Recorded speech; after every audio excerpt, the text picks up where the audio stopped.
ನಮಸ್ಕಾರ ಎಲ್ಲರಿಗೂ. ಬಿಸ್ನೆಸ್ನ ಇಂಡಿವಿಜುವಲ್ ಆಗಿ ರನ್ ಮಾಡೋಣವಾ ಅಥವಾ ಒಬ್ಬರು ಪಾರ್ಟ್ನರ್ ಜೊತೆಗೆ ರನ್ ಮಾಡೋಣ ಅಂತ ತಿಳ್ಕೊಳ್ಳೋದು ಯಾವ ರೀತಿ? ಒಬ್ಬ ಪಾರ್ಟ್ನರ್ ನಮ್ಗೆ ಬೇಕು ಅಂತ ನಾವು ಡಿಸೈಡ್ ಮಾಡಿದ್ಮೇಲೆ ಆ ಪಾರ್ಟ್ನರ್ನ ಯಾವ ರೀತಿ ಸೆಲೆಕ್ಟ್ ಮಾಡೋದು? ಇಂಡಿವಿಜುವಲ್ ಆಗಿ ಬಿಸ್ನೆಸ್ ರನ್ ಮಾಡೋದಕ್ಕೂ ಪಾರ್ಟ್ನರ್ಶಿಪ್ಪಲ್ಲಿ ಬಿಸ್ನೆಸ್ ರನ್ ಮಾಡೋದಕ್ಕೂ ಇರೋ ಅಡ್ವಾಂಟೇಜ್ ಹಾಗೂ ಡಿಸ್ಅಡ್ವಾಂಟೇಜ್ ಏನು ಅಂತ ತಿಳ್ಕೊಳ್ಳೋಣ ಬನ್ನಿ ಈ ವಿಡಿಯೋ ಮುಖಾಂತರ.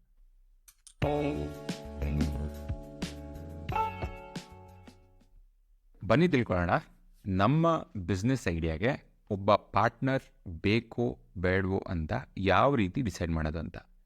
ಇದನ್ನು ಡಿಸೈಡ್ ಮಾಡೋದಕ್ಕೆ ಒಂದು ಸಿಂಪಲ್ ಫ್ರೇಮ್ವರ್ಕ್ ಪ್ಲೇಸ್ ಮಾಡ್ತೀನಿ. ಈ ಫ್ರೇಮ್ವರ್ಕ್ ಹೆಸರು SIG. S stands for skill set, I stands for investment, G stands for growth plan. ಓಕೆನಾ? ಈ SIG ಫ್ರೇಮ್ವರ್ಕ್ನ ಒಂದು ಬಿಸ್ನೆಸ್ ಐಡಿಯಾ ಎಕ್ಸಾಂಪಲ್ ಕೊಡ್ತಾ ಇಂಪ್ಲಿಮೆಂಟ್ ಮಾಡ್ತೀನಿ, ಸೊ ಎಲ್ಲರೂ ಈಸಿಯಾಗಿ ಅರ್ಥ ಆಗುತ್ತೆ. ಸೊ ಈಗ ನನ್ನ ಬಿಸ್ನೆಸ್ ಐಡಿಯಾ ಏನಪ್ಪ ಅಂತಂದರೆ, ಬೆಂಗಳೂರಲ್ಲಿ ಒಂದು pure veg healthy cafe open ಮಾಡಬೇಕು ಅನ್ನೋದು ನನ್ನ ಬಿಸ್ನೆಸ್ ಐಡಿಯಾ. ಸೊ ಈ ಬಿಸ್ನೆಸ್ ಐಡಿಯಾಗೆ SIG ಫ್ರೇಮ್ವರ್ಕ್ ಅಪ್ಲೈ ಮಾಡಿಬಿಟ್ಟು ಡಿಸೈಡ್ ಮಾಡ್ತೀನಿ ನನಗೆ ಪಾರ್ಟ್ನರ್ ಬೇಕೋ ಬೇಡವೋ ಅಂತ. ಓಕೆನಾ? ಸೊ ಫಸ್ಟ್ ಬಂದು ಸ್ಕಿಲ್ ಸೆಟ್.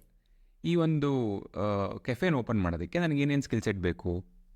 ಮೊದಲನೇದಾಗಿ ಕುಕ್ಕಿಂಗು, ಎರಡನೇದಾಗಿ ಸರ್ವಿಸಿಂಗು, ಮೂರನೇದಾಗಿ ನಿಮ್ಮ ಫಿನಾನ್ಸ್ನ ಹಿಂಗೆ ಮ್ಯಾನೇಜ್ ಮಾಡೋದು ಅಂತ, ನಾಲ್ಕನೇದಾಗಿ ರಿಕ್ರೂಟ್ಮೆಂಟು, ಐದನೇದಾಗಿ ಓವರ್ ಆಲ್ ಆಪ್ರೇಷನ್ ಮ್ಯಾನೇಜ್ ಮಾಡೋದಕ್ಕೆ ನನಗೆ ಬರಬೇಕು. ಈ 5 ಸ್ಕಿಲ್ ಸೆಟ್ ನನ್ನ ಹತ್ರ ಇದೆಯಾ ಅಂತ ಫಸ್ಟ್ ನಾನು ಅರ್ಥ ಮಾಡ್ಕೊಬೇಕು. ಕುಕ್ಕಿಂಗ್ ನನಗೆ ಮಾಡೋಕ್ಕೆ ಬರಲ್ಲ. ಓಕೆ, ಸರ್ವಿಸಿಂಗ್ ಮಾಡೋಕ್ಕೆ ಬರಲ್ಲ ಅಂತಲ್ಲ, ಬಟ್ ಜನನ ಇಟ್ಕೊಂಡು ಮಾಡಿಸ್ಬೋದು. ಕುಕ್ಕಿಂಗ್ ಬೇಕು ಅಂತಂದರೆ ನಾನು ಅದನ್ನು ಔಟ್ಸೋರ್ಸ್ ಮಾಡಿ ಒಬ್ಬ ಒಳ್ಳೆ ಕುಕ್ನ ತಂದು I can plan the entire thing. Finance ನಂಗೆ ನೋಡ್ಲಿಕ್ಕೆ ಬರುತ್ತೆ, ರಿಕ್ರೂಟ್ಮೆಂಟ್ ನಾನು ಮಾಡ್ಬೋದು, ಓವರ್ ಆಲ್ ಆಪ್ರೇಷನ್ ನಾನು ಮ್ಯಾನೇಜ್ ಮಾಡ್ಬೋದು. ಸೊ ಸ್ಕಿಲ್ ಸೆಟ್ ಪ್ರಕಾರ ನೋಡ್ತೀನಿ ಅಂತಂದರೆ I can easily execute this business idea without any partner. ಕರೆಕ್ಟಾ? ಸೊ ನನಗೆ ಇದರಿಂದ ಅರ್ಥ ಆಯಿತು, ಸ್ಕಿಲ್ ಸೆಟ್ ಪ್ರಕಾರ ನನಗೆ ಯಾರ್ದು ಪಾರ್ಟ್ನರ್ಶಿಪ್ ಅವಶ್ಯಕತೆ ಇಲ್ಲ, ನಾನು ಇದನ್ನು ಆರಾಮಾಗಿ ಮಾಡ್ಬೋದು. ನೆಕ್ಸ್ಟ್ ಇನ್ವೆಸ್ಟ್ಮೆಂಟ್ ಪ್ರಕಾರ ನಾನು ನೋಡ್ತೀನಿ ಅಂತಂದರೆ, ನನಗೊಬ್ಬ ಪಾರ್ಟ್ನರ್ ಬೇಕು ಬೇಡವೋ ಅಂತ ಡಿಸೈಡ್ ಮಾಡೋದು ಹೆಂಗೆ ಅಂತ ಕೇಳಿದ್ರೆ, 50 ಲಕ್ಷ ರೂಪಾಯಿ ಬೇಕು ಅಂತ ಅಂದ್ಕೊಳ್ಳೋಣ ಈ ಒಂದು ಬಿಸ್ನೆಸ್ ಐಡಿಯಾನ ಎಕ್ಸಿಕ್ಯೂಟ್ ಮಾಡೋಕ್ಕೆ. ನನ್ನ ಹತ್ರ ಈ 50 ಲಕ್ಷ ರೂಪಾಯಿ ಇದೆಯಾ, ಅಥವಾ ಲೋನ್ ತೊಗೊಂಡು ಹೊಂದ್ಸೋಕ್ಕಾಗತ್ತಾ, ಅಥವಾ ಇನ್ವೆಸ್ಟ್ರ್ ಕರ್ಕೊಬಂದು ಆ ಇನ್ವೆಸ್ಟ್ಮೆಂಟ್ ತಂದು ನಾನು ಈ ಐಡಿಯಾನ ಶುರು ಮಾಡ್ಬೋದಾ? ಎಲ್ಲದಕ್ಕೂ ಎಸ್ ಅಂತಂದರೆ ನನಗೆ ಇಲ್ಲೂ ಕೂಡ ಒಬ್ಬ ಪಾರ್ಟ್ನರ್ನ ಅವಶ್ಯಕತೆ ಬರೋದಿಲ್ಲ. ಮೂರನೇದಾಗಿ ಗ್ರೋತ್ ಪ್ಲ್ಯಾನ್. ನನ್ನ ಬಿಸ್ನೆಸ್ ಐಡಿಯಾದ ಗ್ರೋತ್ ಪ್ಲ್ಯಾನ್ ಏನಿದೆಯಪ್ಪ ಅಂತಂದರೆ, ನೆಕ್ಸ್ಟ್ 5 ವರ್ಷದ ಒಳಗಡೆ ನನ್ನ ಈ ಕೆಫೆ ಬಿಸ್ನೆಸ್ 25 ಕೋಟಿವರೆಗೂ ಹೋಗಿರಬೇಕು. 1 ಔಟ್ಲೆಟ್ಟಿಂದ 5 ಔಟ್ಲೆಟ್ಟಿಂದ 10 ಔಟ್ಲೆಟ್ವರೆಗೂ ನಾನು ಓಪನ್ ಮಾಡಿರಬೇಕು ವಿತಿನ್ 5 ಇಯರ್ಸ್ ಒಳಗಡೆ. ಸೊ ನನ್ನ ಗ್ರೋತ್ ಪ್ಲ್ಯಾನ್ ಇರೋದು 5 ವರ್ಷದೊಳಗಡೆ 25 ಕೋಟಿ ಮಾಡೋದು ಅಂತ. ಅದಕ್ಕೆ ಈಗ ತಕ್ಷಣಕ್ಕೆ ನನಗೊಬ್ಬ ಪಾರ್ಟ್ನರ್ ಬೇಕಾಗಿಲ್ಲ. ಸೊ ಈ ಒಂದು SIG ಫ್ರೇಮ್ವರ್ಕಿಂದ ನನಗೆ ಕ್ಲಿಯರಾಗಿ ಗೊತ್ತಾಯಿತು ನನಗೆ ನನ್ನ ಬಿಸ್ನೆಸ್ ಶುರು ಮಾಡೋದಕ್ಕೆ ಪಾರ್ಟ್ನರ್ ಬೇಡ ಅಂತ. ಈ ಉದಾಹರಣೆ ಸಿಂಪಲ್ ಆಗಿತ್ತು ಅಂತ ಅಂದ್ಕೊತೀನಿ. ಸೊ ಇದೇ ಸೇಮ್ ಉದಾಹರಣೆ ಇಟ್ಕೊಂಡು ನನಗೆ ಪಾರ್ಟ್ನರ್ ಯಾವಾಗ ಬೇಕಾಗ್ಬೋದು ಅಂತಲೂ ನಿಮಗೆ ಹೇಳ್ತೀನಿ. ಸ್ಕಿಲ್ ಸೆಟ್ಟಲ್ಲಂತೂ ನನಗೆ ಪಾರ್ಟ್ನರ್ ಬೇಡ. ಈಗ ಇನ್ವೆಸ್ಟ್ಮೆಂಟಲ್ಲಿ ಆ್ಯಸ್ ಐ ಸೆಡ್, ಇನ್ವೆಸ್ಟರ್ಸು ನನ್ನ ಹತ್ರ ಇಲ್ಲ, ಬ್ಯಾಂಕ್ ಲೋನ್ ತೊಗೊಳೋದಕ್ಕೆ ರಿಸ್ಕ್ ಅನಿಸ್ತಾ ಇದೆ. ಸೊ ನನ್ನ ಸೇಮ್ ಮೈಂಡ್ ಸೆಟ್ ಇರೋವಂತಹ ಒಬ್ಬ ಪಾರ್ಟ್ನರು ಒಂದು 25 ಲಕ್ಷ ಇನ್ವೆಸ್ಟ್ ಮಾಡೋದಕ್ಕೆ ರೆಡಿ ಇದ್ದಾನೆ ಅಂತಂದರೆ, ನನ್ನ ಜೊತೆ ಕೆಲಸ ಮಾಡಲಿಕ್ಕೂ ರೆಡಿ ಇದ್ದಾನೆ ಅಂತಂದರೆ, I am ready to take a partner for this business. ಕರೆಕ್ಟಾ? ಸೊ ಈ ಒಂದು SIG ಫಾರ್ಮ್ಯಾಟಿಂದ ನಿಮಗೊಬ್ಬ ಪಾರ್ಟ್ನರ್ ಬೇಕೋ ಬೇಡವೋ ಅಂತ ಈಸಿಯಾಗಿ ಡಿಸೈಡ್ ಮಾಡ್ಬೋದು. ಇದನ್ನು ಬಿಟ್ಟು ನಾವು ನಮ್ಮ ರಿಲೇಟಿವ್ಸು, ಫ್ರೆಂಡ್ಸು, ನಮ್ಮ ಫ್ಯಾಮಿಲಿಯವರೆಲ್ಲ ಪಾರ್ಟ್ನರ್ಶಿಪ್ಪಲ್ಲಿ ಮಾಡಿದ್ರೆ ಲಾಸು, ಪ್ರಾಬ್ಲಮ್ಮು, ಮಾಡಲೇಬೇಡ ಅಂತೆಲ್ಲ ಹೇಳೋದನ್ನು ಕೇಳಿ ನಾವು ಡಿಸಿಷನ್ ತೊಗೊಳೋದಕ್ಕಿಂತ ಈ ಒಂದು ಸಿಂಪಲ್ ಫ್ರೇಮ್ವರ್ಕ್ನ ಅಪ್ಲೈ ಮಾಡಿಕೊಂಡು ಡಿಸಿಷನ್ ತೊಗೊಳ್ಳೋದು ಒಳ್ಳೆಯದು ಅಂತ ಹೇಳ್ತೀನಿ. ಇದನ್ನು ಹೇಳ್ತಾ ಬನ್ನಿ ಹೋಗೋಣ ನಮ್ಮ ಎರಡನೆಯ ಟಾಪಿಕ್. ನಮ್ಮ ಬಿಸ್ನೆಸ್ ಐಡಿಯಾಗೆ ಒಬ್ಬ ಪಾರ್ಟ್ನರ್ನ ಯಾವ ರೀತಿ ನಾವು ಸೆಲೆಕ್ಟ್ ಮಾಡ್ಬೋದು. ಇದಕ್ಕೊಂದು ಸಿಂಪಲ್ ಫ್ರೇಮ್ವರ್ಕ್ ಇದೆ, TCV. T stands for trust, C stands for complementary skill set, V stands for vision. ಸಿಂಪಲಾಗಿ ಎಕ್ಸ್ಪ್ಲೇನ್ ಮಾಡ್ತೀನಿ. ಟ್ರಸ್ಟ್ ಅಂದ್ರೇನು? ನಂಬಿಕೆ. ಸೊ ನಾನು ಒಬ್ಬನ ಜೊತೆ ಪಾರ್ಟ್ನರ್ಶಿಪ್ ಮಾಡ್ಕೊತಾ ಇದ್ದೀನಿ ಅಂತಂದರೆ ನನಗೆ ಆ ಪರ್ಟಿಕ್ಯುಲರ್ ಇಂಡಿವಿಜುವಲ್ ಮೇಲೆ ಫುಲ್ ನಂಬಿಕೆ ಇರಬೇಕು. ಅದೇ ರೀತಿ ಆ ಒಂದು ಇಂಡಿವಿಜುವಲ್ಗೆ ನನ್ನ ಮೇಲೆ ಫುಲ್ ನಂಬಿಕೆ ಇರಬೇಕು. ಇಬ್ರಿಗೂ ಈ ನಂಬಿಕೆ ಅನ್ನೋದ್ರಲ್ಲಿ ಏನೂ ಪ್ರಾಬ್ಲಮ್ ಇಲ್ಲ ಅಂತಂದರೆ ನಾವು ಆರಾಮಾಗಿ ಈ ಪಾರ್ಟ್ನರ್ಶಿಪ್ಪಲ್ಲಿ ಚೆನ್ನಾಗಿ ಬಿಸ್ನೆಸ್ ಮಾಡ್ಕೊಂಡು ಹೋಗೋದಕ್ಕೆ ಏನೂ ತೊಂದರೆ ಆಗಲ್ಲ. ಸೊ ಹಾಗಾಗಿ ನಾನು ಇವ್ರನ್ನ ಪಾರ್ಟ್ನರ್ ಮಾಡ್ಕೋಬೋದು ಅಂತ ಒಂದು ಡೈರೆಕ್ಷನ್ ಸಿಗುತ್ತೆ. ಓಕೆನಾ? ನೆಕ್ಸ್ಟ್ ಪಾಯಿಂಟ್ ಬಂದು ಕಾಂಪ್ಲಿಮೆಂಟ್ರಿ ಸ್ಕಿಲ್ ಸೆಟ್. ಭಾಳ ಇಂಪಾರ್ಟೆಂಟ್ ಪಾಯಿಂಟ್ ಇದು. ಏನಕ್ಕಪ್ಪ ಅಂತಂದರೆ, ಈಗ ನಾನು ಹೇಳಿದಾಗೆ ನನ್ನ ಬಿಸ್ನೆಸ್ ಐಡಿಯಾ ಬಂದು ಕೆಫೆ ಇತ್ತು. ಆ ಕೆಫೆಗೆ 5 ಸ್ಕಿಲ್ ಸೆಟ್ ನನಗೆ ಬೇಕಿತ್ತು. And I was confident that ಈ 5 ಸ್ಕಿಲ್ ಸೆಟ್ನ ನಾನು ಮ್ಯಾನೇಜ್ ಮಾಡ್ಬೋದು ಅಂತ. ಕರೆಕ್ಟ್ ಅಲ್ವಾ? ನಾನು ಮಾಡ್ಕೊಳ್ತಾರ ಒಬ್ಬ ಪಾರ್ಟ್ನರಿಗೆ ಬೇರೆ ಏನು ಸ್ಕಿಲ್ ಸೆಟ್ ಇದೆ ಈ 5 ಸ್ಕಿಲ್ ಸೆಟ್ ಬಿಟ್ಟು, ಫಾರ್ ಎಕ್ಸಾಂಪಲ್ ಅವರು is very good in marketing ಅಂತ ಇಟ್ಕೊಳ್ಳಿ. Okay, so that is an advantage for me. That becomes a complementary skill set. ನನಗೆ ಮಾರ್ಕೆಟಿಂಗಿಗೆ ಇನ್ನೊಬ್ಬರನ್ನ ಯಾರನ್ನೋ ದುಡ್ಡು ಕೊಟ್ಟು ಕರ್ಕೊಬಂದು ಆ ಒಂದು ಕೆಲಸನ ಮಾಡಿಸೋದ್ರ ಬದಲು ನನ್ನ ಪಾರ್ಟ್ನರೇ ಕಂಪ್ಲೀಟಾಗಿ ಆ ಒಂದು ವರ್ಟಿಕಲ್ ಆಫ್ ಬಿಸ್ನೆಸ್ನ ಹ್ಯಾಂಡಲ್ ಮಾಡ್ತಾರೆ.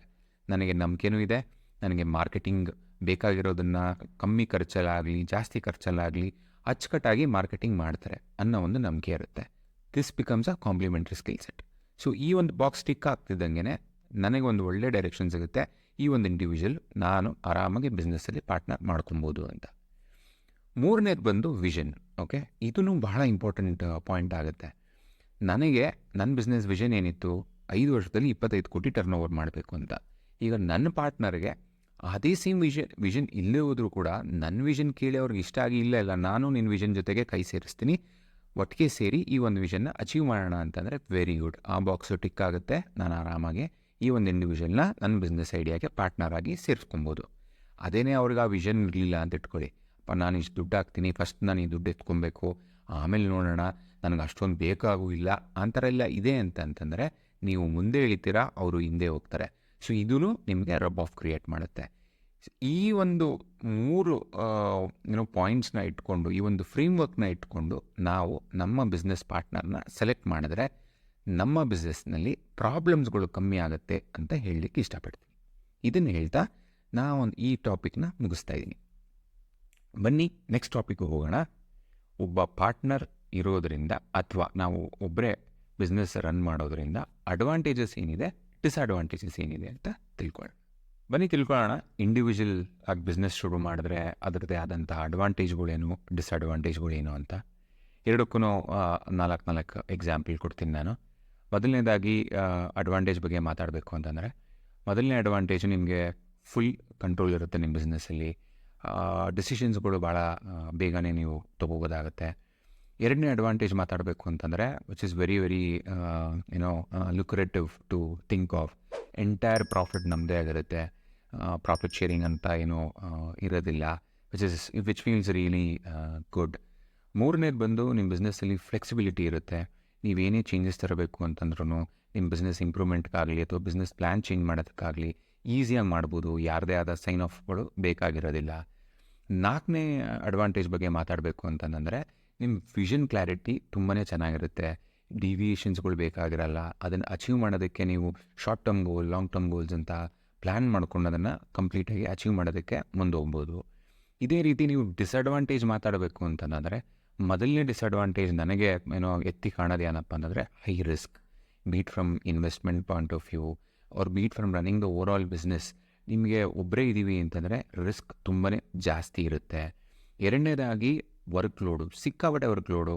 ನೀವು ಒಂದು ದಿವಸ ಬಿಸ್ನೆಸ್ಗೆ ಹೋಗದೆ ಹೋದರೆ there is a lot of things which might fall flat. So involvement ಒಂದೇ ಅಲ್ಲ, ನಿಮ್ಮ ಒಂದು ಆಬ್ಸೆನ್ಸ್ ಕೂಡ ನಿಮ್ಮ ಬಿಸ್ನೆಸ್ಗ ಫೇಲ್ಯೂರ್ ಕಡೆಗೆ ತೊಗೊಂಡೋಗೋದಕ್ಕೆ ಕಾರಣ ಆಗ್ಬೋದು.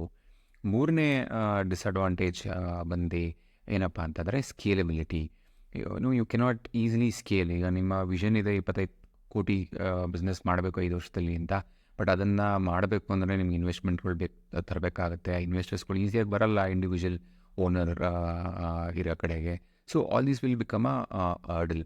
ಈಗ 4ನೇ ಡಿಸ್ಅಡ್ವಾಂಟೇಜ್ ಬಗ್ಗೆ ಮಾತಾಡಬೇಕು ಅಂತಂದರೆ, ನಿಮಗೆ ನಿಮ್ಮದೇ ಆದಂಥ ಒಂದು ಕಾನ್ಸೆಪ್ಟನ್ನ ಇಂಟ್ರೊಡ್ಯೂಸ್ ಮಾಡಬೇಕಾದ್ರೆ ಆ ಕಾನ್ಸೆಪ್ಟ್ ಕರೆಕ್ಟ್ ಇದೆಯೋ ಇಲ್ವೋ, ಅಥವಾ ಏನೇ ಒಂದು ಡಿಸಿಷನ್ ತೊಗೊಬೇಕಾದ್ರೆ ಕರೆಕ್ಟ್ ಇದೆಯೋ ಇಲ್ವೋ ಅಂತ ತಿಳ್ಕೊಳ್ಳೋದು ಭಾಳ ಕಷ್ಟ ಆಗುತ್ತೆ. ಸೊ ಬೇಸಿಕಲಿ ವ್ಯಾಲಿಡೇಷನ್ ಸಿಗಲ್ಲ ನಿಮಗೆ, ಯಾಕಂದರೆ ನೀವು ಒಬ್ಬರೇ ಇರ್ತೀರ. ನಿಮ್ಮ ಯಾರ ಜೊತೆಗೂ ಮಾತಾಡಲಿಕ್ಕೆ ಆಗಲ್ಲ. ಬಿಸ್ನೆಸ್ ರಿಲೇಟೆಡ್ ಇಶ್ಯೂಸ್ ಆಗಲಿ, ಏನೇ ಒಂದು ಚೇಂಜಸ್ ತರೋದಕ್ಕಾಗಲಿ ಮಾಡಲಿದ್ದಕ್ಕೆ ಭಾಳ ಕಷ್ಟ ಆಗುತ್ತೆ. ಸೊ ಈ ಒಂದು ಅಡ್ವಾಂಟೇಜ್ ಡಿಸ್ಅಡ್ವಾಂಟೇಜ್ನ ನಾವು ತಲೆಯಲ್ಲಿಟ್ಕೊಂಡು we need to decide, we need to start as an individual business owner, or we need to look for partners ಅಂತ ಯೋಚನೆ ಮಾಡಬೇಕಾಗತ್ತೆ ಅಂತ ಹೇಳಲಿಕ್ಕೆ ಇಷ್ಟಪಡ್ತೀನಿ. ಸೊ ಪಾರ್ಟ್ನರ್ಶಿಪ್ ಬಿಸ್ನೆಸ್ಸಲ್ಲಿ ಯಾವ ರೀತಿ ಅಡ್ವಾಂಟೇಜ್ ಹಾಗೂ ಡಿಸ್ಅಡ್ವಾಂಟೇಜ್ ಇದೆ ತಿಳ್ಕೊಳ್ಳೋಣ ಬನ್ನಿ. ಅಡ್ವಾಂಟೇಜ್ ಬಗ್ಗೆ ಮಾತಾಡಬೇಕು ಅಂತಂತಂದರೆ, ಮೊದಲನೇದಾಗಿ ನಿಮ್ಮ ಕ್ಯಾಪಿಟಲ್ ರಿಸ್ಕ್ ಏನಿದೆಯೋ ಅದು ಶೇರ್ ಆಗುತ್ತೆ.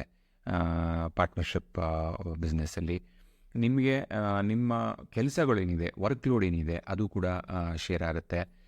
ಮೂರನೇದಾಗಿ ನಿಮ್ಮ ವಿಷನ್ ಅಚೀವ್ ಮಾಡೋದಕ್ಕೆ ಅಥವಾ ಸ್ಕೇಲ್ ಮಾಡೋದಕ್ಕೆ ತುಂಬಾ ಈಸಿ ಆಗುತ್ತೆ. ನಾಲ್ಕನೇದಾಗಿ ನಿಮ್ಮ ಪಾರ್ಟ್ನರಿಂದ ಏನು ಕಾಂಪ್ಲಿಮೆಂಟ್ರಿ ಸ್ಕಿಲ್ ಸೆಟ್ ಸಿಗುತ್ತೋ ಅದರಿಂದನೂ ಬಿಸ್ನೆಸ್ಗೆ ತುಂಬಾ ಅನುಕೂಲ ಆಗುತ್ತೆ. ಈಗ ಡಿಸ್ಅಡ್ವಾಂಟೇಜ್ ಬಗ್ಗೆ ನಾವು ತಿಳ್ಕೊಬೇಕು ಅಂತಂದರೆ, ಮೊದಲನೇ ಡಿಸ್ಅಡ್ವಾಂಟೇಜ್ ಬಂದು ನಾವು ಪ್ರಾಫಿಟ್ ಶೇರ್ ಮಾಡಬೇಕಾಗತ್ತೆ. ಸಮ್ಟೈಮ್ಸ್ ನಿಮ್ಗೆ ಅದು ಏನಪ್ಪ ನಮ್ಮ ಪ್ರಾಫಿಟಲ್ಲೆಲ್ಲ ಶೇರ್ ಮಾಡೋಂಗಾಯ್ತು ಅಂತ ಅನ್ಸುತ್ತೆ. ಬಟ್ ಕ್ಯಾಪಿಟಲ್ ರಿಸ್ಕು ಶೇರ್ ಆಗಿರೋದ್ರಿಂದ ಪ್ರಾಫಿಟ್ ಶೇರ್ ಮಾಡೋದ್ರಲ್ಲಿ ಅಂಥ ಡಿಸ್ಅಡ್ವಾಂಟೇಜ್ ಇಲ್ಲ ಅನಿಸುತ್ತೆ. But still sometimes it will pinches. ಎರಡನೇ ಡಿಸ್ಅಡ್ವಾಂಟೇಜ್ ಬಂದು ನಮ್ಮ ಡಿಸಿಷನ್ ಮೇಕಿಂಗ್ ಸ್ಲೋ ಆಗೋಕ್ಕೆ ಕಾರಣ ಆಗುತ್ತೆ. ಯಾಕಂದರೆ ಪ್ರತಿಯೊಂದು ಚೇಂಜ್ ಆಗಲಿ ಏನೇ ಒಂದು ಹೊಸದ ಇಂಟ್ರೊಡ್ಯೂಸ್ ಮಾಡೋದಕ್ಕಾಗಲಿ ಪಾರ್ಟ್ನರ್ಸ್ ಜೊತೆ ಆಗಲಿ ಮಾತಾಡಿ ಸೈನ್ ಆಫ್ ಮಾಡಬೇಕಾಗತ್ತೆ. So this will lead to some delays. ಮೂರನೇ ಡಿಸ್ಅಡ್ವಾಂಟೇಜ್ ಬಗ್ಗೆ ನಾವು ಮಾತಾಡಬೇಕು ಅಂತಂತಂದರೆ, ಕಾನ್ಫ್ಲಿಕ್ಟ್ ಆಗುತ್ತೆ ಅನ್ನೋ ಒಂದು ಭಯ ಇರುತ್ತೆ. ಯಾವುದೋ ಒಂದು ಡಿಸ್ಕಷನಲ್ಲಿ ಏನೋ ಒಂದು ಆರ್ಗ್ಯುಮೆಂಟ್ ಆಯಿತು, ಅದರಿಂದ ಕಾನ್ಫ್ಲಿಕ್ಟ್ ಆಗ್ಬೋದು. ಆ ಕಾನ್ಫ್ಲಿಕ್ಟು ಬಿಸ್ನೆಸ್ ಮೇಲೆ ಇಂಪ್ಯಾಕ್ಟ್ ತರ್ಬೋದು ಅನ್ನೋ ಚಾನ್ಸಸ್ಗಳು ಜಾಸ್ತಿ ಇರುತ್ತೆ. ನಾಲ್ಕನೇದು, if you want to exit a business, ಈಗ ಅದು ತುಂಬಾ ಕಾಂಪ್ಲಿಕೇಟ್ ಆಗುತ್ತೆ. ಪಾರ್ಟ್ನರ್ಶಿಪ್ ಫಾರ್ಮಲ್ಲಿ ಈ ಅಂಥ ಒಂದು ಅಡ್ವಾಂಟೇಜ್ ಡಿಸ್ಅಡ್ವಾಂಟೇಜ್ ನಮಗೆ ನೋಡ್ಲಿಕ್ಕೆ ಸಿಗುತ್ತೆ. ಸೊ ನಾವು ಈ ಮುಖಾಂತರ ಇಂಡಿವಿಜುವಲ್ ಬಿಸ್ನೆಸ್ ಮಾಡೋದ್ರಿಂದ ಅಥವಾ ಪಾರ್ಟ್ನರ್ಶಿಪ್ಪಲ್ಲಿ ಬಿಸ್ನೆಸ್ ಮಾಡೋದ್ರಿಂದ ಅಡ್ವಾಂಟೇಜ್ ಏನು, ಡಿಸ್ಅಡ್ವಾಂಟೇಜ್ ಏನು ಅಂತ ತಿಳ್ಕೊಂಡಿದ್ದೀವಿ. ಈ ಒಂದು ಎಂಟೈರ್ ಇನ್ಫಾರ್ಮೇಷನ್ ಏನಿದೆಯೋ ವಿಡಿಯೋದಲ್ಲಿ ಅದು ನಿಮ್ಮ ಬಿಸ್ನೆಸ್ ಜರ್ನಿಗೆ ಹೆಲ್ಪ್ ಆಗುತ್ತೆ ಅಂತ ಭಾವಿಸ್ತಾ ಈ ವಿಡಿಯೋನ ಮುಗಿಸ್ತಾ ಇದ್ದೀನಿ. ನಮಸ್ಕಾರ.